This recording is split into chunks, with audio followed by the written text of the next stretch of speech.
those weeks that I just had a lot of commitments. I worked more hours, committed to more things, and just feeling like super tired and drained. And I was listening to this podcast recently, and it was all talking about, talking about God as a creator and how he created rest.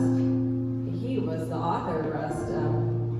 He rested on the seventh day, and too many times we overlook that. I think we get burnt out, but he calls us to rest. And I just, I pray that we just take time and we rest in him this morning.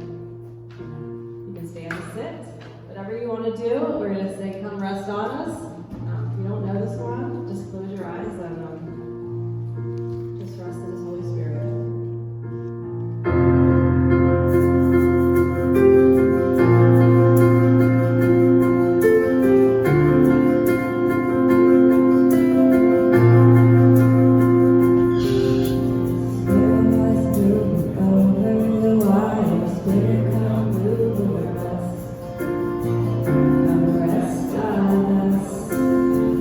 Come rest on us.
When Jesus saw his ministry drawing huge crowds, he climbed a hillside.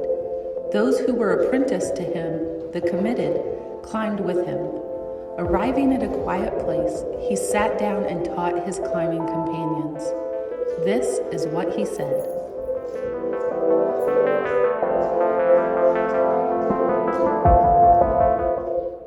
How many of you would consider yourself rich? Anybody? You're rich? You're like, I looked at these houses around here, Alex, like I am not rich. If that's what rich is, right? You're like, have you seen what I live in? I live in a little apartment. Darby and I live in a little twin. Maybe you guys live in a little house and you think, I am not rich. What do you think the average salary is for the world? Average salary. Darby knows because I already told her. And just a guess. In American dollars, how much do you think the average person makes in a year? 60,000, okay? 30,000. Probably about 7,000. If you're talking worldwide. Yep. Mark's a lot closer, but he's still high. The average salary for the world is $2,100 for the year. Now think about that for a minute. That means all of us sitting in this room are rich. Because I'm betting right now you made a lot more than $2,100 for the year. About 3.4 billion people, that's nearly 50% of the world's population, lives on less than $5 a week. That's insane. If you drove here today, you're in the top 10% of the wealthiest people on the planet. If you have a place to go back and live that has electricity, you're in the top 10% of wealth for the world. Are we rich? Yes. I mean, when people ask me, are you rich? I'm like, no, I'm not a mainline. Like, I'm more Delco than I am, mainline. But according to Jesus, I'm afraid I might be rich. According to these statistics, it looks like we're rich. In Matthew 19:23, Jesus says to his disciples, his followers, to those who want to live and love like him, he says, truly I tell you, it's hard for someone who is rich to enter the kingdom of heaven. And usually I read that, and I'm like, that applies to somebody else. Somebody who went to Harvard or Princeton, who's bringing in big bucks, who's driving the Audi SUV. And that doesn't apply to me in my Toyota Highlander that somebody gave me, right? Thank you, Mom and Dad, for giving me a Toyota Highlander. But if I just look at the statistics, when Jesus says it's hard for the rich to live in the kingdom of heaven, he's talking to me and he's talking to you. Now, over the last few weeks, we've been exploring the Sermon on the Mount, what it looks like to live with Jesus as King of our life. And Jesus warns that it's rare and it's hard for the rich to really live in his kingdom with him as your king. And I usually read this verse and assume it's about somebody else, but by all definitions of the word and by all definitions of the world, we are rich. So his warning applies to us. So today, we're going to talk about what Jesus said about money. Now, it's going to be hard for us to hear. It was hard for me to study and prepare and pray over and write because we're rich. It's going to be hard to hear these things. It's going to be hard to accept these things. But I think that Jesus didn't say these things to make us guilty, but to give us a vision of a better future, a better way of living life. But now, before we get into what he talks about money, let's talk about self-denial. I mean, it's going to be all exciting, happy things today, right? Self-denial, Jesus is teaching on money. If you want to get up and leave, I will not be offended. Like, I don't even want to present this. Like, it's terrible. But if we're going to take seriously what Jesus said about wealth, we need to first look at what he said about self-denial. And we're going to pick up where we left off in the Sermon on the Mount in Matthew chapter 6, verse 16. It says, "Whenever you fast, don't be gloomy like the hypocrites, for they disfigure their faces so that their fasting is obvious to people. Truly, I tell you, they have their reward. But when you fast, put oil on your head, wash your face, so that your fasting isn't obvious to others, but to your Father who is in secret, and your Father who sees in secret will reward you." Now, this is the third of three spiritual principles that Jesus has talked about in Matthew chapter 6. Three spiritual practices that people in his day did, and he said most of the time they did it for the wrong reason. You remember the first one? Praying. Giving to the poor. Praying was number 2, but good job, thank you. Giving to the poor was the first one, and then praying, and now fasting. And he said people were doing this to show off and to make people think they were spiritual. And he said that's not the purpose of these spiritual practices. Now notice first that Jesus doesn't say, if you fast. He just assumes that his followers will be fasting. He assumes that students of how he lived and loved will model how he fasted from food. A good Jew in Jesus' day would fast 1 day a week, from sun up to sundown. And they did this for very practical reasons. They would do this not only to focus on prayer and reconnecting with God, but they would take all the money that they saved from eating that day and they would give it to the poor. And so it was a way to create excess so that they could give. And so first century Jews, a good Jew would take a day and the family would fast together that day, and they would take the money they would have spent, whatever you spend in a day on food, $5, $30, whatever, and they would give that to someone who was hungry. They would go without food for 1 day so that on that day, those who went without food the other days could eat. If we're honest, we rarely fast in our churches. Like, this isn't a real popular thing. I remember in Tennessee, where I was pastoring, I talked about fasting one time. This girl came up to me afterwards. She was like, "You don't understand. I love food. I'm not like other people. I really love it. I cannot go without food. Food is so good." I'm like, food's good for everybody. Like, I get it. Like, I love food. But often we're more interested in what Jesus can give us than we are in what we can give up for him. Fasting doesn't force God's hand. Sometimes you hear this like, "Man, you really want it? Fast." It forces God to give you what you want. Like, if you pray, but if you pray and fast, God's got to do it.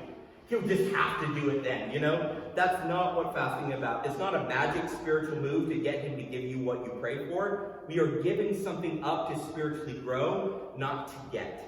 It is choosing to go without something you need, food, something good, something that's been given to you by God, to remind yourself of what you need even more than food and breath, God himself. Fasting is, in the words of Dallas Willard, feasting on God, reminding yourself how good and sweet God is. It restructures our priorities and allows us to focus on what is most important in our life. I think fasting also produces thankfulness. Show me someone who's constantly complaining, and I will assure you they do not practice diligent, rhythmic fasting in their schedule and in their life. The spiritual discipline of fasting just removes complaining out of your life. It's like all of a sudden you give up something good and you realize everything that you already have. Fasting makes us thankful for what we have, our daily bread. And sometimes if I just go a day without eating, I am so thankful that next day when I put food in my mouth. I'm like, thank you so much, God. Thank you for this. And most of the time I take it for granted. It makes us stop and appreciate all the good we already have. Now, I'm just going to tell you, I hate fasting. I love eating. I love just taking a block of cheese out of the fridge and taking a big bite out of it, much to my wife's disgust, you know? Like, I just love eating. I snack all the time. Darby sometimes asks me, are you hungry? The answer is always the same. I'm always hungry. Like, there's never a moment when I'm not hungry. Like, we just eat a meal and I'm like, I could eat again. You know, like, I could just eat all the time. But fasting spiritually refocuses me. It spiritually renews me. My goal, and I'm going to tell you guys this so you can help hold me accountable. What I want to do is I want to fast one day a week from sunup to sundown and eat a dinner that evening, but skip breakfast and lunch, no snacks in between. When I do that, I'm not doing that every week, by the way, but that's where I want to get to. When I do that, it really refocuses me, helps to reprioritize what I'm about and what I'm doing. It brings spiritual clarity into my life. Becoming a disciple means that we deny ourselves the throne and we abdicate the role of our life to Jesus. I think a lot of times I just want to add Jesus onto my role and reign. I want to do what I want to do, but add a little Jesus in. But I need a full-blown coup in my life. I need him to take over, and that means I need to accept what he taught about self-denial, fasting. Remember that iconic scene in Parks and Rec? Did anybody a Parks and Rec fan? Few, maybe? Okay. I love Parks and Rec. Darby and I just rewatch it over and over again. There's these two characters, Donna and Tom, and they're like, are you down? What you need is a day of pampering and self-indulgence and purchases, and they call it treat yourself. And they'll like randomly come out, like a character will be down, and they'll be like, you need to treat yourself. You know, go to the spa, buy some things, and they just go out and they spend a bunch of money, and they're like, it's treat yourself day. Like, give yourself what you want. Jesus says the secret to happiness is the exact opposite of what Donna and Tom say. Deny yourself. Jesus might say it like that. Deny yourself what you want. The blessed life, the best life, the life that you and I want, the pinnacle of human flourishing does not come from getting everything that you want. Does not come from indulgence and excess, but from sacrifice and self-denial. In Matthew 16:24, Jesus said this, if you want to become a disciple, a student of how I lived and loved, you must deny yourself, take up a cross, and follow me. Jesus isn't really selling us on this, right? Like, what are you doing, Jesus? Like, where's the sales pitch?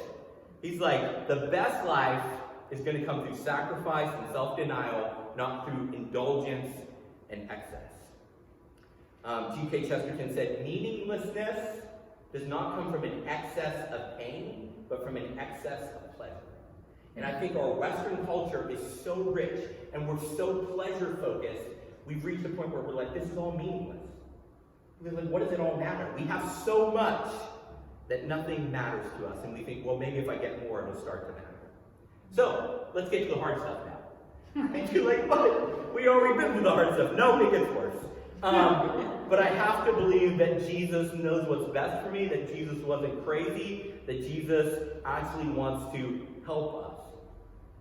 It's hard to believe that fasting was the easy part of this passage, the easy part of this message. I joked with Al, I was like, you want to fill in this morning? You want to preach this? Because I don't want to preach this. Only when we learn to deny ourselves can we be prepared to take seriously what he's about to say about money. So let's continue in Matthew chapter 6, verse 19.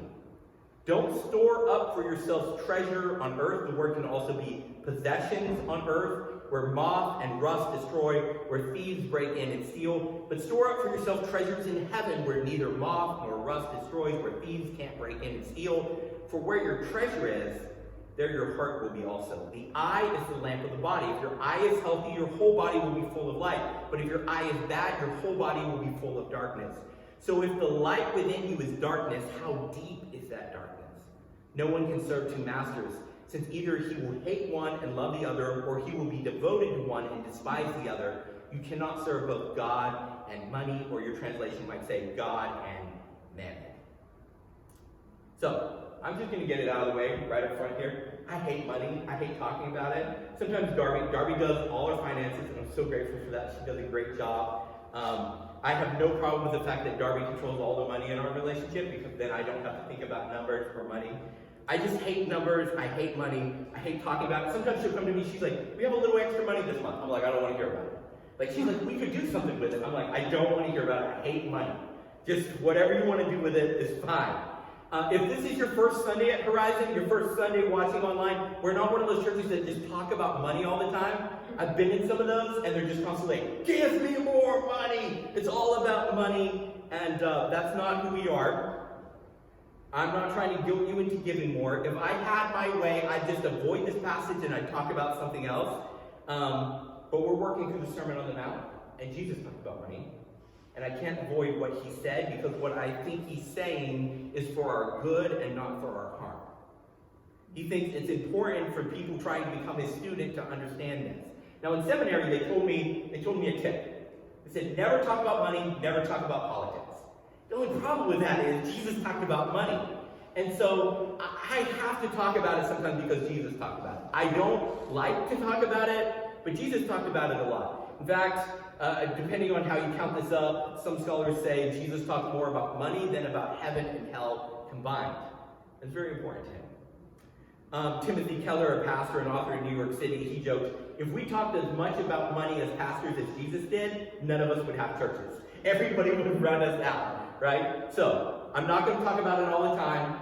It rarely ever comes up, but we need to take seriously what Jesus said. And let me just say, I'm so grateful for the generosity of those who give to the church. I'm so grateful to be surrounded by such generous and kind people who have kept this church going throughout quarantine. This is not me in any way being like, hey, I really need you to give more and poking you with a stick to, try to get you to put more in. That's not what this is about. It's in the Sermon on the Mount.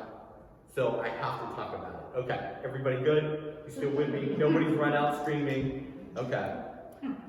I'm probably more uncomfortable about talking about this than you are actually hearing it. But Jesus made it clear here in this passage, if we want to enjoy the benefits of his kingdom, we need to submit every area of our lives to his rule. Next week, we're going to talk about what Jesus said about anxiety. I don't know about you, but I have a lot of anxiety and I want to get rid of it.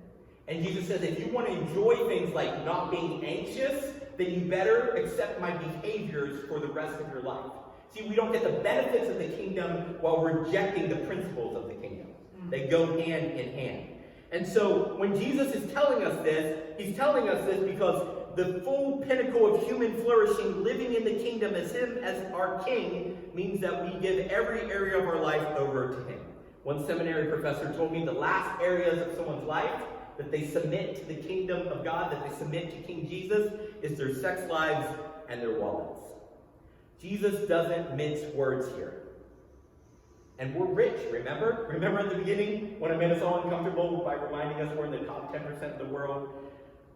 We're not going to like what Jesus says because we're rich, and he said the rich don't like what I have to say about money. So be prepared to feel uncomfortable, and it's okay to feel uncomfortable. It's okay to push back and say, oh, Jesus, is this really true? And wrestle with it. Wrestle with it. I'd rather you do that than ignore it. So, Jesus doesn't mince words. He's offering an abundant life, but it looks very different than the life our culture thinks is abundant. If you ever seen one of these shows, and it's like this super wealthy, super rich person, this famous person, and they're miserable people.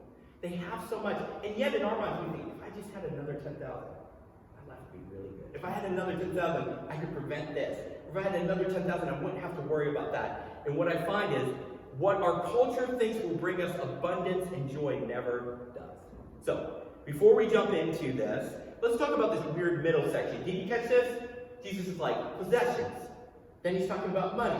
And in the middle, he's like, eyes. Let's talk about eyes. And you're like, what are you doing, Jesus?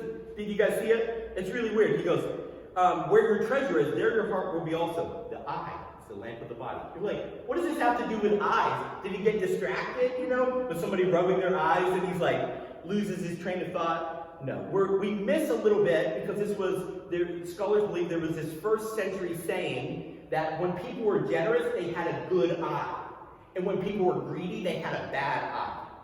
Bad-eyed people only saw what they could get. Good-eyed people only saw what they could give. It was a way of looking at the world. And so if you were a generous person, they were like, he has a good eye. He sees people's needs and how he can help. While a bad-eyed person only sees people's stuff and what they can take. And so Jesus is playing off of that first century saying here, and he is he is essentially saying the sin of greed will spiritually blind us. That's what he's warning us about. If you have good eyesight, your eyes will take in light, you will see a clear image. If you get you'll have a clear picture. If you have bad eyes, you won't know what's going on. When I take off these glasses, I'm really defenseless. Like if I took them off and you came up to attack me, I'd be like, there's some blur moving towards me, I don't know what it is, and I'd just stand there as you punch me. But with my glasses on, I would try to move out of the way and I would still get punched because my reflexes are bad, right? But I would at least see it coming. He's saying, if we're greedy, if we're rich, it's going to spiritually blind you and you won't even know it. So here's what Jesus is warning us. We're going to hear this passage and think, that doesn't apply to me. That applies to somebody else. Maybe the person across the room, maybe the person up front, maybe the person out here, maybe the person on that one street over here, maybe over there in Linwood, but, not over here, or maybe over there in Gladwin where the sports players live, but not me. This does not apply to me, and we're going to think of all these reasons why this passage doesn't apply to us. And he says, that's because you have bad eyes, because you're greedy, because you're rich, and it will spiritually blind you. And so writing this and preparing this, I just stop and say, okay, this isn't for somebody else. This is for me. I can't just assume this is about somebody else. This is about me. A lot of us are oblivious to the effect that money and possessions and greed has had in our lives. We don't think we're greedy because greed has blinded us. Jesus says that's what it does. It spiritually blinds you and makes you think you don't have a problem. If you think these verses aren't for me, Jesus would counter that is exactly what a greedy person would think. So let's assume that we all have a problem, that this is a place where we can all grow, and let's listen to what King Jesus says here. Let's see what he's teaching about living the pinnacle of human flourishing, the abundant, full, blessed life. Jesus starts by asking a probing question. What are you investing in? What are you investing in? Things that can be lost when the stock market crashes, when there is a fire, when someone breaks into your home or steals your identity, or are you investing in spiritual, non-perishables? Now, the term in heaven, he says, are you investing in earth or in heaven? A lot of us immediately think, okay, he means afterlife. That's not how Matthew uses the term heaven throughout his gospel, his biography of Jesus' life and death and resurrection. The Jewish people were really hesitant to even say the word God because they were afraid of using his name wrong. They certainly wouldn't say Yahweh, the name of God given in the Old Testament. And so sometimes to avoid even saying Yahweh, they wouldn't even say God, and they would say something like this, heaven, or the kingdom of heaven. That's where God was and what God wanted, and it was like a fill-in for the place where God got what he wanted. So when he's talking about heaven, he's less talking about the afterlife. They believed in an afterlife, but they usually refer to it like this, the age to come, the resurrection. They didn't talk about it as heaven. So he's not saying we can invest in things now or we can invest in things in the next life.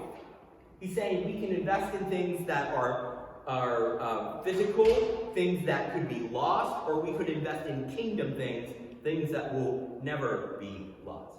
Jesus almost always used the word heaven in Matthew as a synonym for the kingdom where he rules and reigns. Are you building your kingdom, he's saying, which can be burned down, which can be stolen, which can be gnawed by rats and thieves? Or are you building my kingdom? Our kingdom is never going to last. At best, it'll last until you die. At worst, it'll last until the economy crashes. His kingdom will never end. And so he's saying, are you investing your resources? Are you investing your life? Are you investing everything you have in your kingdom? Building up your reputation, your possessions, your security, or in mine? Or in other words, what he's saying is how we spend our money reveals our true priorities. It reveals what we think we really need to bring us the pinnacle of human flourishing we all crave. Do we have a house full of stuff, a closet full of stuff, a garage full of stuff, a bank full of stuff? Or we built his kingdom? Now, one of the spiritual disciplines that Jesus taught his followers, we talked about this last year as we did a whole series on spiritual disciplines. How do we build our spiritual muscles to follow in the footsteps of Jesus? By practicing the same spiritual disciplines that he did. I'd love to talk to you more about that, but for sake of time, let's just talk about this one that I think ties in here, practicing the spiritual practice of simplicity. Now, there was a Psychology Today article, and I found it quite fascinating. They compared like decision-making and the effect decision-making has on our minds and our psyches and our bodies. Can you guess how many decisions they think a modern person makes from the time they wake up to the time they go to sleep in one day? Any guesses? How many decisions do you think? Hundreds, thousands? They suggest it's somewhere between 30 and 35,000 decisions. They said everything between what app you click on your phone versus what you click like on to how long you hold something. There's over 35,000 decisions a day as modern people. And they contrast this with, if you go back 100 years ago, people made maybe 100 decisions in a day. And they said part of the reason that our culture and our society today feels so stressed and anxious, why we can't enjoy life more, is we have so many decisions. We have decision fatigue. There's too much to choose. We wanted a world that revolved around us where we could always have our way and pick all our options, and now there's too many options and it's overwhelming and it's destroying us. They suggested that if we had less decisions, like people 100 years ago, those people were less anxious and enjoyed life more, even though their life was unbelievably harder than our lives today. We have 1,000 movie options. Have you ever done this? You're like, let's watch a movie. Which one? Well, we've got 100 Blu-rays here. Like, I don't know. We turn on Netflix, there's 10,000 options here. You know, you turn on cable, you're like, channel. What is that? We have so many options, we don't know what to choose. We have 1,000 video game choices, 1,000 TikTok videos to watch, 1,000 entertainment options, 1,000 different apps to download and choose between, and it's too much. Like, it's too much for us, and we're overwhelmed. And Jesus presents a different way of living, simplicity. He says, how do you simplify things? Having more has made us enjoy less. That's what Psychology Today said, and I think Jesus would say, exactly. The more you have, the less content you are with what you have, because you think one more thing, that'll change things. Having less on your schedule, less in your closet, less on your shelves actually makes you enjoy and be thankful for what you have more. The more we have, the more ungrateful we become. At least I do. It seems like the more I get, the more I want. Greed actually blinds us and keeps us from enjoying what we already have by promising contentment if we just get one more thing that's out of reach. If I just had that, then I'd be content. And then once we get that, we're like, if I just had that, then it'd be content. Darby and I were talking, I was like, I'll buy one more video game, and then I'll be happy, I'll never need another video game. And then I'm like, I'm done with that one. I need another one. I'll buy one more board game. And I'm like, that board game was really fun, but I need the expansion now. I gotta get the expansion to that board game, then I'll be happy. And it goes on, and I enjoy what I have less and less as I have more. Jesus' answer and cure for greed is quite simple. Radical generosity. Radical generosity. He says, if you give away, you get to enjoy what you have. So the question that gets asked a lot is, how much should I give away? Now, many Christians throughout the 2,000 years of the church try to give 10% of their income away. You see in the Old Testament that all the followers of Jesus, the first followers of Jesus, were Jews. They were commanded in the Old Testament to give 10% to God through the temple. And they would give God the first 10%, not what was left over after bills. They're like, I only got 8%. They would give God the first 10%. They called it the first fruits. God got the best and the first.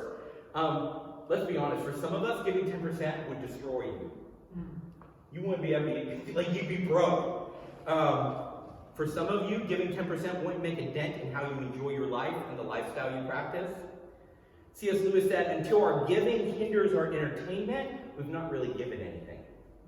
Boy, that hits me, because I still buy a lot of board games.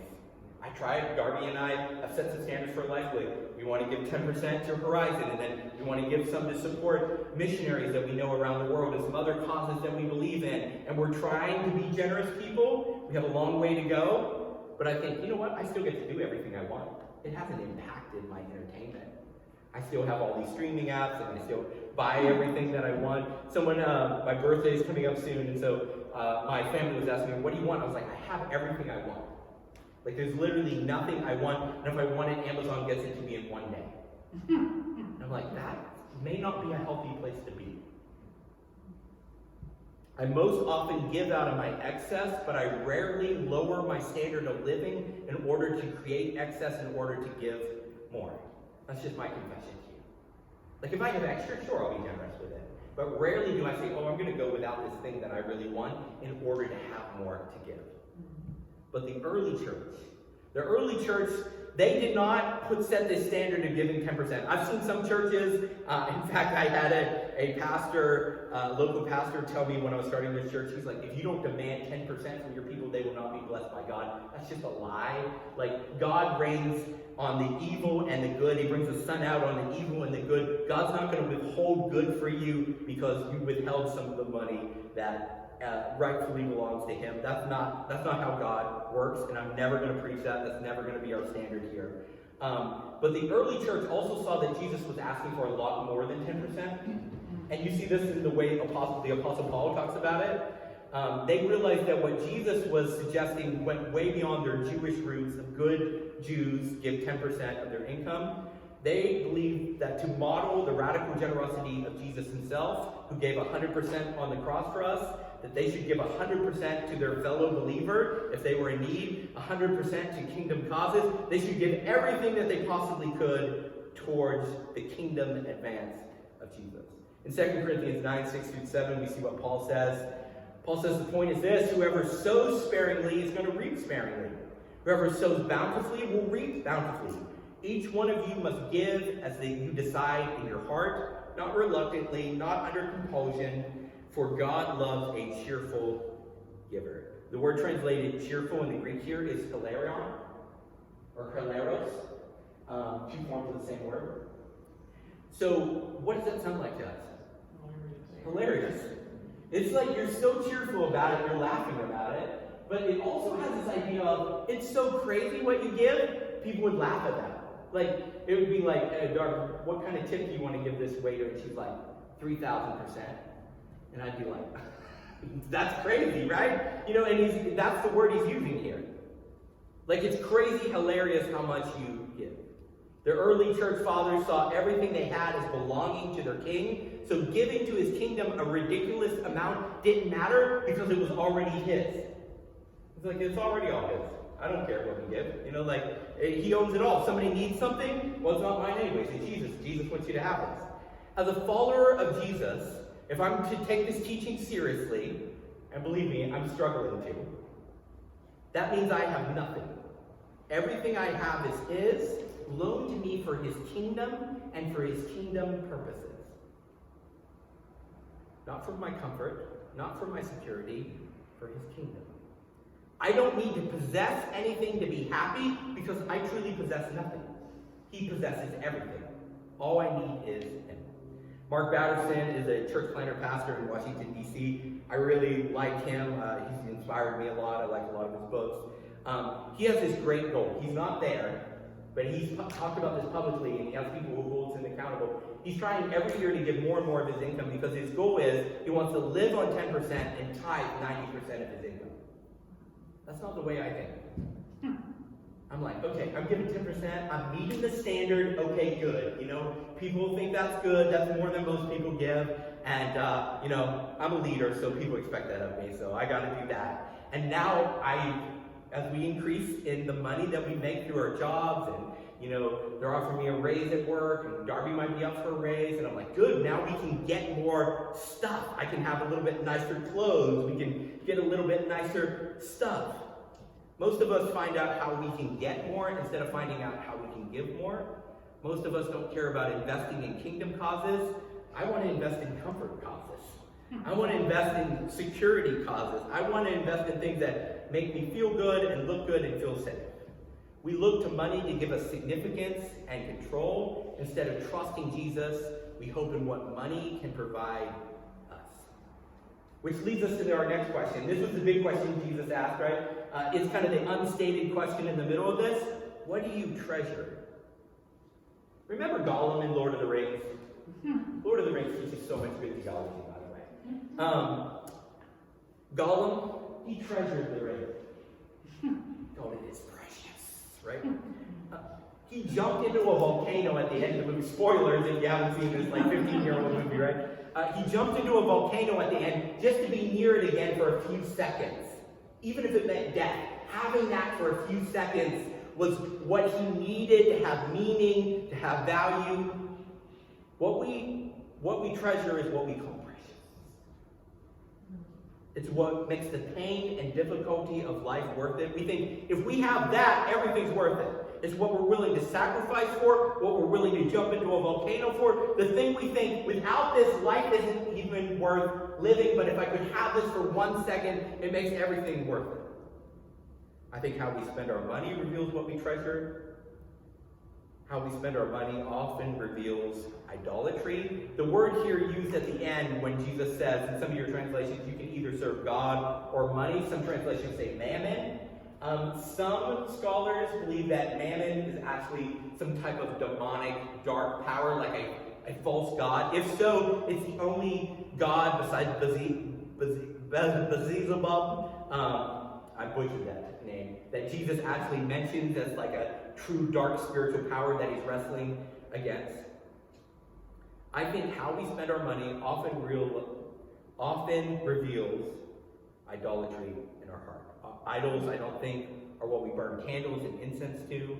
They're what we look to in order to provide us emotional stability and meaning and safety from our fears. Jesus warns us here. He says, what you treasure, there your heart will be. Jesus warns us that our emotions will always follow what we treasure. So if you treasure the wrong thing, you're going to be heartbroken. Choose your treasure very, very carefully because it's going to control how you feel. Some of us, maybe watching, maybe here, sometimes myself, we're an emotional wreck because we've treasured the wrong things that day, that week, that month, that year, that lifetime. He makes this bold statement here at the end, right? He says, you cannot serve God or money. Two binary options, like Jesus, get hit, right? It's not just binary, right? We have more options than that. Jesus, it's either God or money. It's not God and money. He's very black and white about this. He says it's either God or money. You either use your money to serve God or you serve your money. See, generosity is not just a good spiritual practice. It's not just something like, well, I'm a follower of Jesus, so I've got to do this. Jesus isn't just trying to guilt you into giving more to the church or some kingdom cause or some good, noble nonprofit. Generosity is the only way to escape a cruel and vicious master called want. We live in America where we always want more, we always need more. There's a video of me as a little kid. I'm opening presents on Christmas, and everything I open, I rip open and I say, I needed that! And then I throw it to the side, and I open the next thing, and I rip it open, and I go, I needed that! And I throw it to the side, and I open the next one, and I rip it open, and I go, I needed that! And I thought, what a commentary on both my life and on America. We rip it open and we say, I needed that. I didn't just want it. I needed it to be happy. I needed it to be content. I needed it to be full. And what happens? I toss it aside into a pile and I reach for the next thing. And that thing I needed doesn't bring me any more joy than the last thing.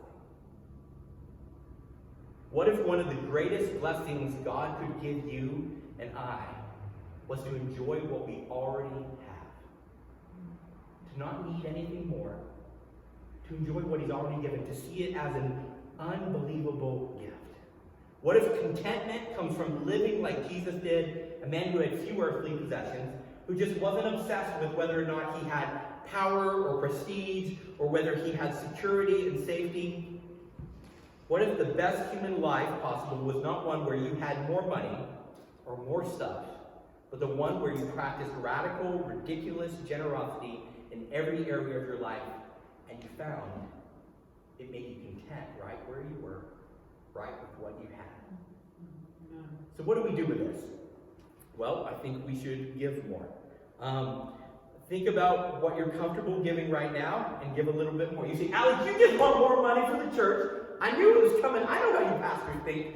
You're greedy and selfish and you just want raises. I'm grateful for everything that people give to church. If you really feel like that's my heart, it's not. Give it to another nonprofit. Give it to another church. I don't care. Because I want you to escape the greed and the discontentment that comes from wanting more. And I think that comes from being generous. And if you really think that that's what I'm about, then give it somewhere else. I don't care. When you get a raise, don't think about how you can increase your standard of living. Think about how you can increase your standard of giving. That's not how I think most of the time. But I think that's how Jesus thought. Moreover, when you fast, be not as the hypocrites of the sad countenance, for they disfigure their faces. So be more generous. Think about what you tip and start raising it. Can you imagine that sometimes maybe you have a little bit extra money, you go out to a nice dinner and you say, we're going to tip 100% tonight. You say, Alex, that's crazy. Why would I do that? Because that's something Jesus would do. He gave 100% on the cross for us. He died that we might be raised from the dead. Think about when you let someone borrow something. Don't worry about getting it back. I'm bad about this. I like myself. I let people borrow something and then I'm like, they've had it for a while. They probably forgot that it's mine. I'm just going to remind them that I need it back. That's not how Jesus thought about things. Surprise people with ridiculous generosity. You know what I find? If you practice ridiculous generosity, people say, there's something weird about you. Tell me about it. Like, why do you do this? And be like, well, I have a master named Jesus, and he practiced ridiculous generosity when he went to the cross for me, and that's why I practice ridiculous generosity to the people around me. And people will be like, they'll be a lot more interested in that than if you say, so, where do you think you'll go when you die? Let me tell you some things about Jesus. And they're like, you know? Tip 200% and then let the waiter ask you about why you do that. Simplify your schedule and your possessions. Say no to most things so you can say yes to the best things. Give things away. Reduce the number of options you have, and you'll find your anxiety goes down. Let's pray. Lord Jesus, thank you for this hard teaching. Thank you for loving us enough to not shy away from the things that you knew would make us feel uncomfortable, the things that we wouldn't like to hear, the things that honestly will keep a lot of people from following you. Because we don't like to hear that we're rich. We don't like to hear that we've been blinded by our greed. We like to hear that we're good and we're generous people. But Lord, we're all beginners when it comes to living radically generous lives like you did. And so Lord, I pray that people don't walk away from this feeling guilty, but they walk away feeling inspired by the generosity that you showed us to be a little bit more generous.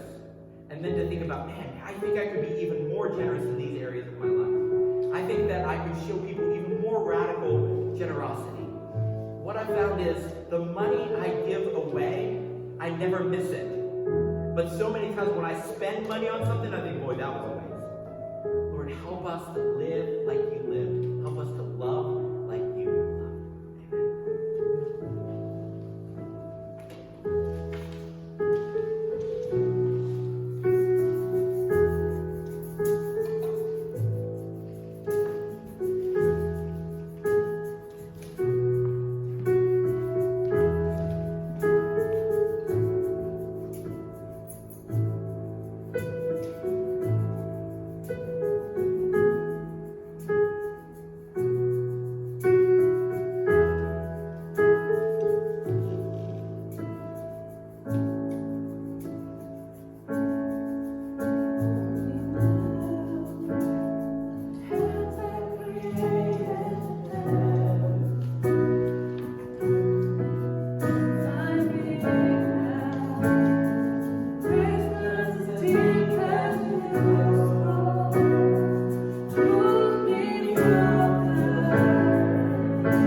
Let me just steal his paper, sorry.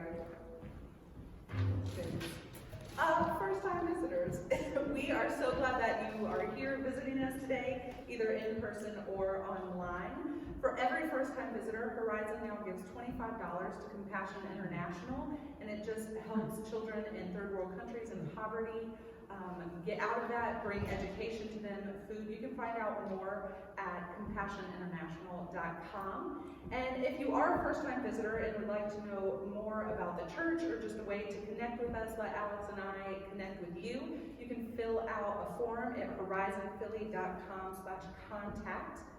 If you would like to, out of the generosity of your heart, give to the work that Horizon is doing, you can do so online at horizonphilly.com/give, or we have Venmo, PayPal, or a bucket by the front door, or you can give it to another church. Or a nonprofit in the area that's doing good. At 6 p.m. this Wednesday, we meet here and we prayer walk around the block and just pray for the needs of those that come, and also just this community and the needs that are in this community, that Jesus will work mightily and move through this town. Our book club, if you want to read through What If Jesus Was Serious with Us, we'll be reading section 3 this week and answering the questions online in the book club. And if you need more information about how to find those questions, I know it's a little confusing, you can just ask us. Our core value for this week, we are community focused. We think the church exists to serve the community and not be served by it. And so we believe that serving our neighbors builds trust with people far from God to bring them into a relationship with Jesus and change the world. I hope you have a great week. Thanks. You're dismissed.